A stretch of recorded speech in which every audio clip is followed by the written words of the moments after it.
성도님들 중에 두 가지 또는 세 가지 일을 한 번에 잘하는 분이 계십니까?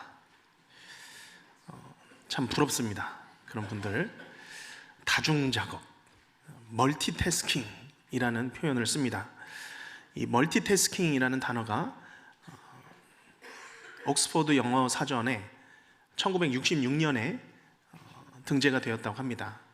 그 단어가 당시 컴퓨터가 여러 작업을 동시에 처리하는 것을 묘사하는 그런 표현으로 사용했다는 것이죠. 한 번에 두 가지, 세 가지 일을 하는 것 어렵겠지만 우리의 일상생활에도 있습니다. 밥 먹으면서 휴대폰을 보는 것, 얼마나 잘합니까? 공부하면서도 노래들 듣습니다. 대화하면서도 메시지를 전달합니다. 현대인의 일상이 이렇게 다중작업, 멀티태스킹이 자연스러운 그런 모습으로 더 변해가고 있습니다. 그래서인지 이런 다중작업이 과연 효율적인가라는 연구도 활발합니다. 연구 결과는 이것마저도 다양하죠. 크게 보면 작업 효율을 높인다, 여러 가지 일들을 한꺼번에 할 수 있다라고 하는 것이죠. 그런가 하면 정반대로 많은 부분에서는 우리 일상에서 멀티 작업하는 것이 비효율적이라고 하는 것입니다. 본인은 굉장히 효율적이라고 착각을 하고 있는데 동시에 여러 가지 일을 하는 동안 어디선가 구멍이 생긴다라는 것이죠. 제대로 무엇인가는 흘리고 있다라는 것입니다.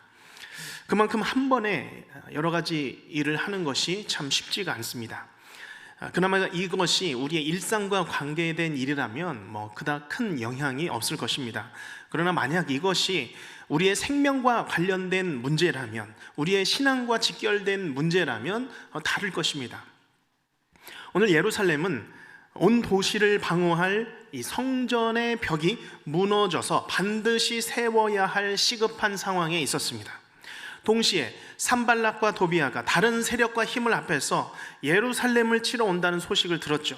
성벽도 쌓아야 하는데 예루살렘 주민들도 지켜야 하는 그런 상황에 빠진 것이죠.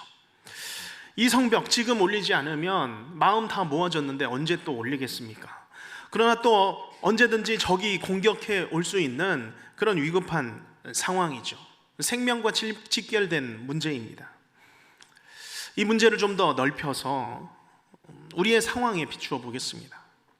우리가 이 땅에서 살아가는 동안 우리의 할 일들을 찾고 진로를 찾고 또 사업을 운영하든지 직장을 다니면서 우리가 하루하루 살아가야 하는 것, 이 생계를 유지하며 우리 할 일들을 해나가는 것 너무나도 중요합니다.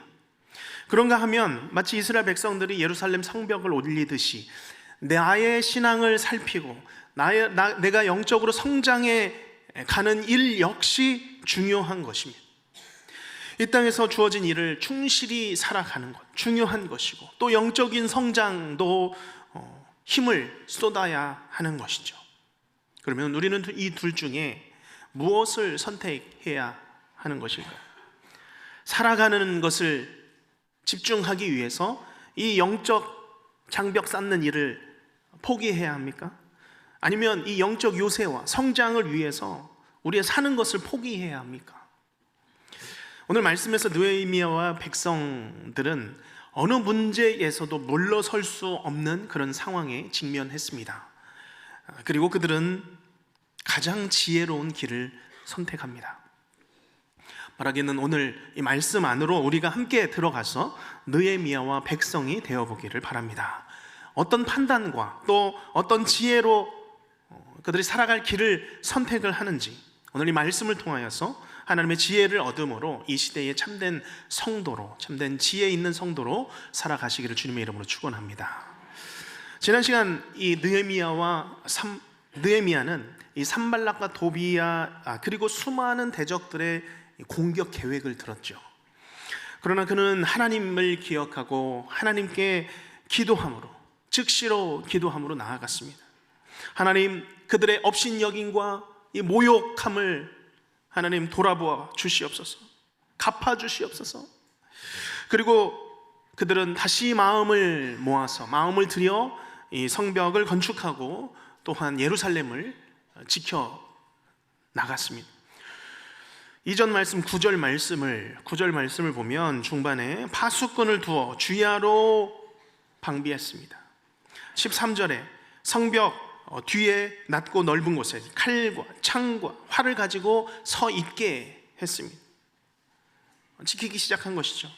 오늘 말씀은 그 이후의 말씀입니다. 우리 함께 15절 말씀 읽겠습니다. 우리의 대적이 우리가 그들의 의도를 눈치챘다 함을 들으니라. 하나님이 그들의 꾀를 패하셨으므로 우리가 다 성에 돌아와서 각각 일하였는데. 아멘. 이스라엘의 대적 산발랏 이 일당은 예루살렘을 공격해서 그들을 흐트러뜨리기 원했습니다. 자, 그런데 이 산발랏과 일당의 꾀, 인간의 꾀는 어떻게 되었습니까? 하나님의 계획 앞에서 다 깨졌습니다. 하나님께서 그들의 꾀를 패하신 것입니다. 이스라엘 대적들이 모여서 그들의 꾀를 꾸밀 때만 해도 자신들의 생각에는 충분히 예루살렘 정복할 수 있을 거라 확신했을 것입니다. 온 백성이 지금 마음을 들여서 성벽을 쌓는 것에 집중하고 있을 것이기 때문에 그때에 몰래 무기 들고 치고 들어가면 정복할 것이라고 생각할 수 있었겠죠. 그런데 정말 놀라운 것은 그들의 꾀하는 그 계획이 돌고 돌아서 당사자인 느헤미야의 귀까지 들어오게 된 것입니다. 이것을 느헤미야는 이 모든 상황을 이끌어 가시는 하나님의 주권적인 역사로 고백하고 있습니다. 하나님이 그들의 꾀를 패하셨다. 여기 이 꾀라는 것은 어감대로 계략이죠. 매우 악한 작전입니다. 머리를 짜내어서 뽑아낸 간계죠. 간사한 계략이죠. 그러나 하나님께서는 그들의 이 계략과 이 잘못된 작전을 어떻게 하셨습니까? 정말 잘 될 줄 알았던 이 작전이 그냥 다 패해졌습니다. 깨부서진 것이죠. 산산이 부서진 것입니다. 좌절시키다라는 그런 단어입니다. 그들이 정말 큰 뜻이 있었지만 그 뜻이 다 절망케 된 것입니다. 이런 악한 뜻은, 꾀는 다 좌절되는 것이죠. 우리의 삶에도 이런 일들이 얼마든지 일어납니다. 몇 사람이 모여서 주님의 그 선한 사업을 위해서, 좋은 일을 위해서 의논하고 마음을 모은다면 하나님께서 얼마나 기뻐하시겠습니까? 그러나 하나의 세력을 형성해서 교회나 주님의 일을 반대하기 위해서 머리를 짜내고 작전을 세우는 일들, 하나님께서 분명히 패하시는 것이죠. 그 마음을 좌절시키십니다. 이것은 주님의 일, 교회 일들 뿐만 아닙니다. 개인의 삶에서도 마찬가지입니다. 하나님이 원하시는 정도, 고든 길로 걷지 않고 사람이 자꾸 다 자신의 꾀를 따라서 마치 지름길로 가는 것 같은 그런 사람들이 있습니다. 이런 사람들을 보면 옆에서 참 속상할 때가 많습니다. 내가 뒤처지는 것 같고 참 어리석은 것 같아 보입니다. 나도 좀 꾀가 있어서 그렇게 좀 살아가면 좋겠는데, 그러나 결국 우리의 길을 인도하시는 하나님께서는 잘못된 꾀들은, 잘못된 계획들은 그것을 패하시는 줄로 믿으시길 바랍니다. 그렇기 때문에 우리는 사람들의 이 잔꾀나 잔머리에 속상해하지 않아도 되는 것입니다. 누가 어디를 투자를 했는데 세상에 그게 뻥튀기가 되어서 그만큼이 되었다고 속상한 거죠. 누구는 잘 되는데 나는 왜 이렇게 되는 게 하나도 없나? 그런 거라도 해야 되나? 다른 사람들은 뭔가를 정말 빠르게 성취하는 것 같고 높은 자리에 막 올라서는 것 같은데 나는 성실하게 한다고 했는데 왜 지금 아직 이 자리인가? 그러나 결코 그것에 흔들리지 않아도 되는 것입니다. 어떻습니까? 인생은 참 길죠. 짧은 기간에 보면 그것이 빠른 것 같지만 그 시간이 조금만 더 확장되어 보면 결코 빠른 것이 아니죠. 세상의 꾀와 생존 방식에 우리가 영향을 받을 필요가 없습니다. 하나님은 잔꾀로 살아가는 사람들의 이 꾀들을 패하시는 줄로 믿으시길 바랍니다. 하나님은 분명히 그 잘못된 길을 가는 사람들의 그 꾀들을 패하십니다. 깨뜨리시는 분이십니다. 왜 그렇습니까? 하나님은 선하시고 공의로우신 분이시기 때문입니다. 따라서 우리는 언제나 이 신앙의 정도로 바른 길을, 곧은 길을 벗어나지 않는 그 길로 걸어가시기를 바랍니다. 남들이 바라보면 당장은 내가 억울한 감정은 들 수는 있습니다.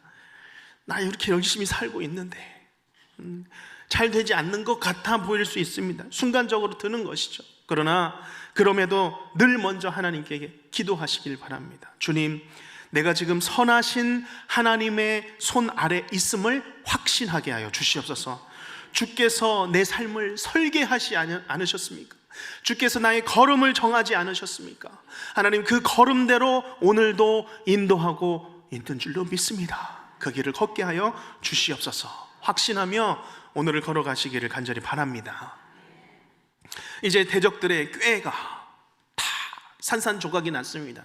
좌절된 것이죠. 적들의 공격은 이제 다 무산이 되고 소강 상태가 이르게 되었습니다. 소강 상태가 이르게 된 것이죠.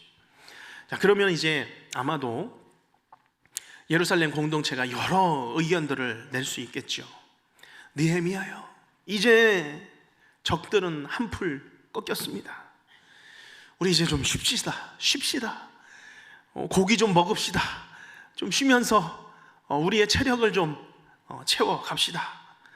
그런가 하면 또 부지런한 사람들은 지금이 쉴 때냐고, 성벽 지금 빨리 올려야 된다고, 다 같이 힘을 합해서 지금 성벽 쌓아 올리자라고 이야기할 수 있습니다. 자, 그런데 오늘 느헤미야는 어떻게 자신의 사람들과 백성들을 지휘하고 있습니까? 그는 먼저 이 예루살렘의 방어를 단단히 합니다. 지켜내자 하는 것이죠. 사실 이 예루살렘의 방어를 단단히 하자는 것은 공사의 속도가 느려진다라는 뜻입니다. 더 힘을 쏟는 거잖아요. 그러나 이 작업이 지연되더라도 며칠, 몇 주가 더 걸려서 이 작업의 속도가 더딜지라도 예루살렘의 방어와 백성들의 안전이 중요하다는 것입니다. 이거 느헤미야는 판단을 내렸습니다. 그래서 16절에 보면 느헤미야는 자신이 지휘하던 사람들 중에 반을 병사로 서게 했습니다. 뿐만 아니라 17절에 짐을 나르는 사람은 한 손에는 짐을 쥐고 다른 한 손에는 무엇을 들었습니까? 병기를 들게 했습니다. 18절에 성벽을 쌓는 사람들은 허리에 칼을 차도록 했습니다. 만일을 대비해서 나팔수는 항상 느헤미야 곁에 있게 했고, 또 20절에 보면 느헤미야는 공사가 진행되는 곳곳에 나팔수를 배치해 둔 것으로 보입니다. 자, 그런데 이렇게 방어만 한 것이 아니었습니다. 16절을 다시 한번 보면 느헤미야는 자신이 지휘하던 사람들의 반을 또 어디에 두었습니까? 일을 하도록 했습니다. 성벽 공사에 투입을 시켰죠. 17절에 성을 건축하는 자, 짐을 나르는 자, 그들이 한 손에는 병기를 잡았지만 한 손으로는 일을 하게 했습니다. 18절에 건축하는 자들이 허리에 칼을 차고 그대로 있었습니까? 아니죠. 건축을 했습니다. 자, 지금 성벽 공사하는 백성들의 모습이 어떻습니까? 한 손에는 일을 하고 있고 다른 한 손에는 병기를 잡은 모습입니다. 이거요, 쉽지 않습니다. 어떻게 이렇게 두 가지 일을 할 수가 있을까요? 허리에 수많은 짐을 지고 찰 거 다 차고 칼, 그냥 단도가 아니었겠죠. 긴 칼을 차고 이 삽질, 곡괭이질, 그 큰 돌을 옮기는 게 쉬운 작업이겠습니까? 혹시 짐을 다 메고 뭐 삽질, 곡괭이질 해본 적 있으십니까? 저를 보면 일을 잘하게 생겼습니까? 못하게 생겼습니까? 네, 잘합니다. 저 아버지께서 교회를 2번 지어 올리셨습니다. 그런데 그 지어 올릴 때마다 이제 낮 시간에는 이제 일꾼들이 그 같이 공사를 하죠. 근데 이제 저녁 6시가 되면 퇴근을 하죠. 이제 그때부터 저와 아버지의 추가 공사가 시작됩니다. 초저녁 일거리가 이제 주어진 것이죠. 모래를 그 통에 짊어져서, 그때 뭐 초등학생, 중학생 그 정도였으니까요. 짊어져서 2층, 3층 올라갑니다. 모래를 붓고 거기에 시멘트 붓고 골을 만들어서, 그전에는 모래를 치죠. 체에 쳐서 모래에 시멘트 섞어가지고 골을 만들어서 물을 붓고 빠른 속도로 돌아가면서 섞은 다음에 그게 다 섞어지면 그거를 떠서 아버지한테 전달을 해줍니다. 아버지께서 벽에 아직 다 안 된 부분, 계단의 그 세세한 부분, 그리고 바닥 안 된 부분들을 이 시멘트 작업을 통해서 완성을 합니다. 자, 제가 그 일들을 하면서 이 삽질과 곡괭이질을 했더니 군 생활이 너무 편했어요. 일을 잘한다고 칭찬을 해주더라고요. 자, 그런데 이런 공사를 하는데, 일을 하는데 한 손으로는 성벽을 올리면서 허리에는 칼을 차고 작업을 한다는 것, 이게 쉬운 일이 아니죠. 이것은 웬만한 순종이 없이는 감당할 수 없는 일입니다. 한 가지에만 집중하기도 힘든데 2가지 일을 한 번에 해내고 있는 것입니다. 차라리 하나님께서는 이스라엘 백성들 위해서 하늘의 군사를 내보내셔서 적들을 한번 다 해치우면 얼마나 쉽게 이 성벽 올릴 수 있습니까? 구약에 그런 일들도 좀 있지 않습니까? 그런데 꼭 이렇게 쉽지 않게 주님의 일을 감당하게 만드십니다. 어렵게 가시는 것 같죠. 그런데 가만히 보면 이것이 오늘 이 세상을 살아가는 성도의 삶과 닮아 있습니다. 우리가 생계를 위해서, 또 가족을 위해서 주의 일들을, 이 주어진 일들을, 나에게 주어진 그 생계의 일들을 정말 열심히 하루하루 살아내는 것, 참 중요한 일입니다. 그런가 하면 또 중요한 일은 여전히 우리의 신앙을 지켜내야 하고 영적인 성장을 위해서 우리의 힘을 쏟아내는 것, 참 중요한 일입니다. 이 둘을 함께 붙잡고 가는 것 쉽지 않은 일이죠. 그렇기 때문에 보통은 이 둘 중에 하나를 선택합니다. 주로 내 신앙을 지켜내고 믿음의 성벽을 세워내는 이 길을 포기합니다. 내가 직장이 좀 안정이 되면 시작하겠다. 내가 좀 자리 좀 잡으면 시작하겠다. 우리 애들 다 크면, 중학교 가면, 대학교 가면, 결혼하면 시작하겠다 이죠. 이런 생각이 좀 현명한 판단으로 생각이 들 수 있습니다. 실제로 그럴 수도 있고요.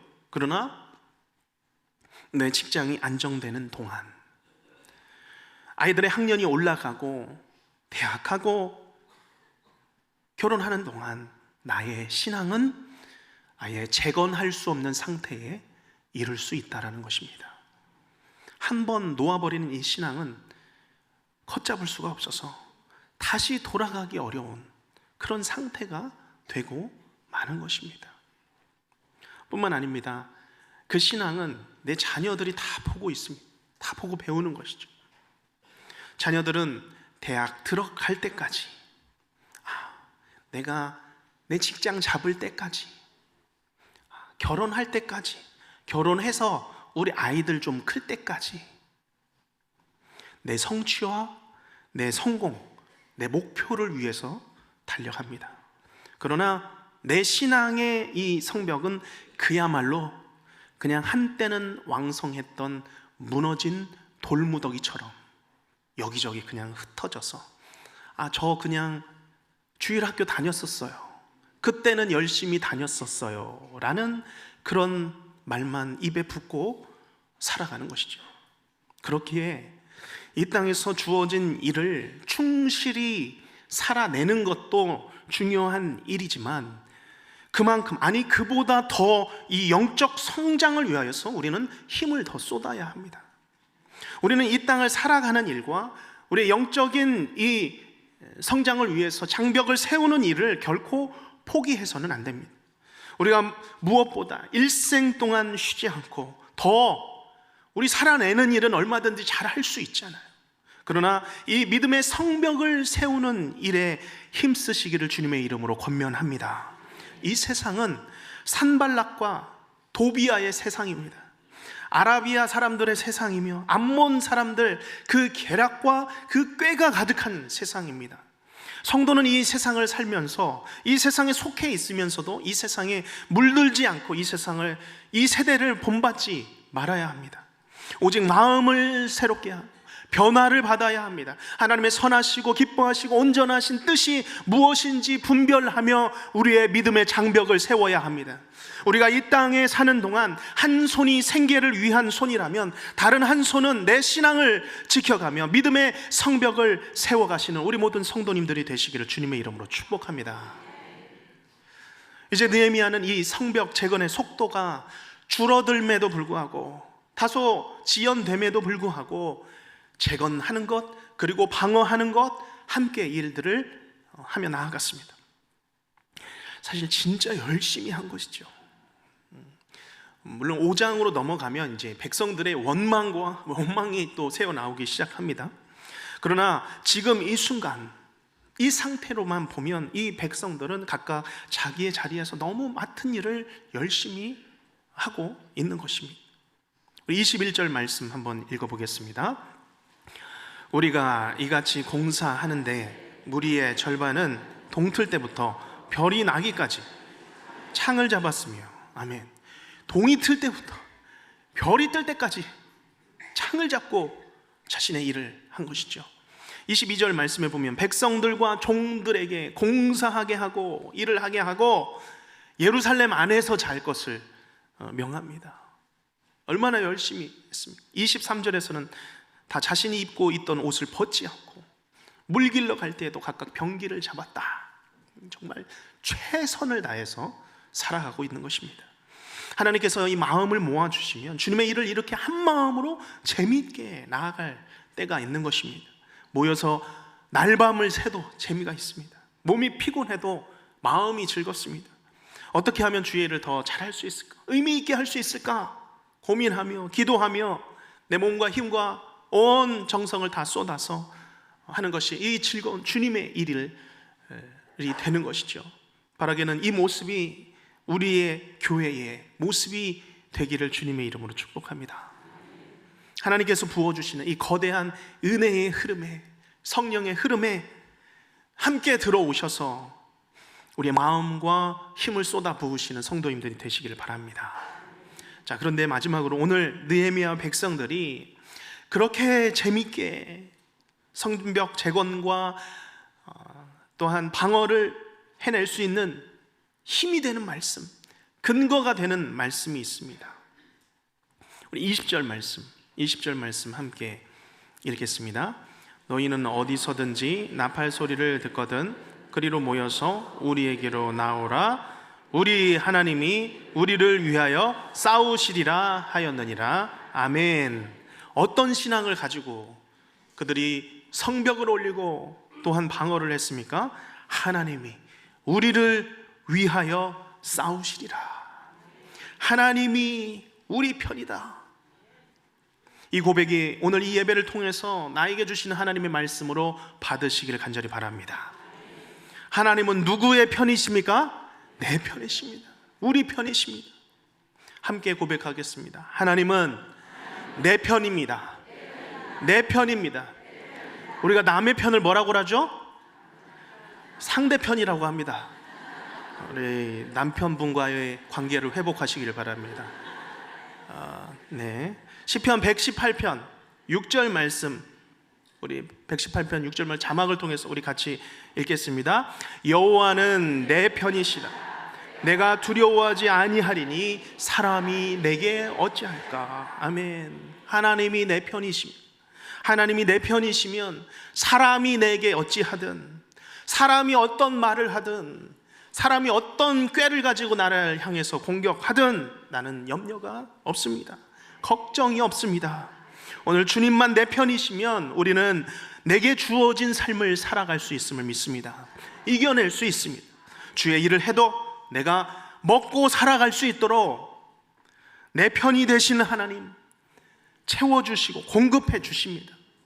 오늘 느헤미야와 백성들은 이 사실을 알고 동이 트고 별이 떠도 자신에게 주어진 모든 것들을 기쁨으로 감당하며 살았던 것입니다. 오늘 예루살렘 성벽을 재건하고 또한 예루살렘 주민들을 살려낸 이 느헤미야는 우리의 구원자 예수 그리스도를 보게 합니다. 멀고 먼 곳에서 예루살렘을 찾아온 이 느헤미야처럼 예수님께서는 높고 높은 하늘에서 낮고 낮은 이 땅 가운데 찾아오셨습니다.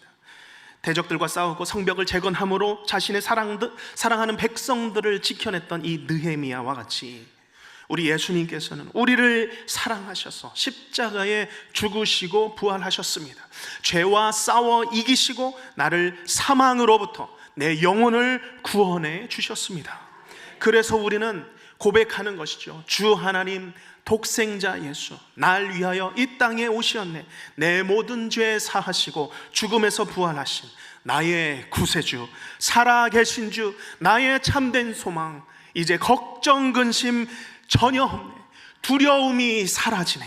이 고백이 내 믿음의 고백이 되시기를 바랍니다. 오늘도 나를 위하여 싸우시는 하나님, 내 편이신 그 하나님을 의지하며 내 인생의 길, 내게 주어진 일뿐만 아니라 우리의 신앙을 세우시기를 바랍니다. 교회를 세우시는 일에 우리의 온 힘을 다해 쏟으시는 우리 모든 성도님들 되시기를 주님의 이름으로 축복합니다. 기도하겠습니다.